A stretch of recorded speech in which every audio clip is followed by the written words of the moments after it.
భయపెడతారే మీరు తమ్ముని భయపెట్టేస్తున్నాను.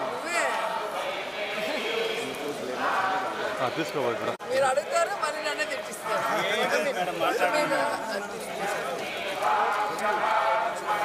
మాట్లాడండి మేడం,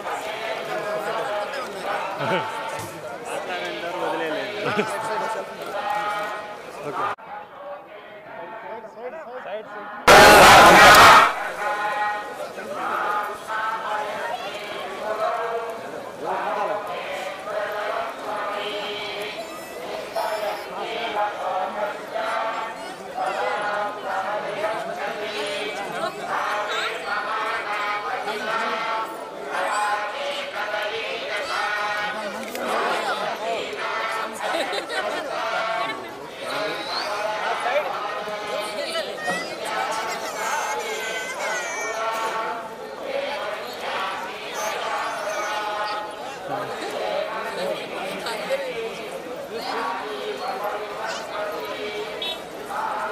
నీళ్ళ పెట్టండి, కాలు కాదు.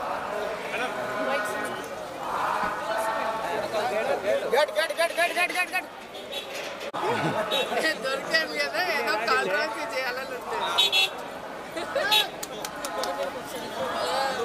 మాట్లాడుతుందా లేదబ్బా? నేను కాదు, నేను కాదు, నేను కాదు.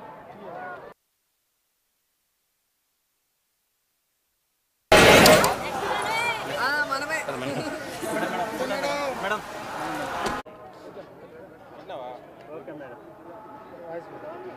సో ఎప్పట్లాగే మన కలియుగ దైవం వెంకటేశ్వర స్వామి దర్శనం చేసుకొని ఆశీస్సులు తీసుకొని వెళ్తున్నాను. అండ్ ఈరోజు అందరూ కూడా రావటం మీరు అందరూ గమనిస్తున్నారు. అండ్ June 4th రిజల్ట్స్ వస్తున్నాయి కాబట్టి ప్రజలు మీడియా అంతా కూడా చాలా ఆతృతగా ఎదురు చూస్తుంది. ఎవరికి కావాల్సిన స్టోరీలు వాళ్ళు వండుతున్నారు అనేది మనం గమనిస్తూనే ఉన్నాం. నిన్ననే ఎగ్జిట్ పోల్స్ కూడా రావటం జరిగింది. ఎవరు ఏం ఎగ్జిట్ పోల్స్ ఇచ్చినా ఎక్కడ ఏం డిస్కస్ చేసినా ఫైనల్గా జరిగేది సెకండ్ టైం జగనన్న సీఎం.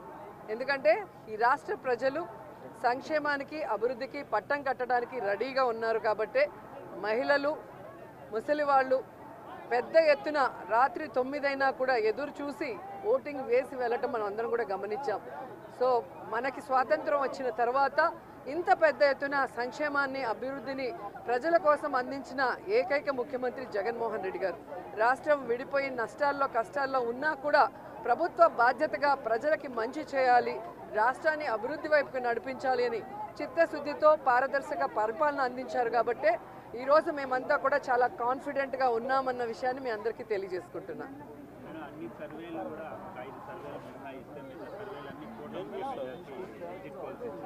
ఈరోజు కూటమి కొత్తగా పెట్టుకున్న కూటమి కాదు, ఆల్రెడీ 2014లో పెట్టుకుంది. అప్పుడైతే కొత్త కాంబినేషన్ కాబట్టి ప్రజలు ఎక్స్పెక్ట్ చేసి ఓట్లు వేశారు. కానీ 2014లో అక్కడ ఇక్కడ 2 చోట్ల కూడా కూటమి అధికారంలోకి వచ్చినా కూడా ఈ రాష్ట్రాన్ని సర్వనాశనం చేసింది. కానీ ఈ రాష్ట్రానికి ఇవ్వాల్సినది ఏమీ ఇవ్వలేదు, ఏమీ అభివృద్ధి చేయలేదు అన్నది ఈ రాష్ట్ర ప్రజలు గమనించారు. కాబట్టే ఈరోజు ఆ కూటమికి క్రేజ్ లేదు అనేది మీకు తెలుసు, మాకు తెలుసు.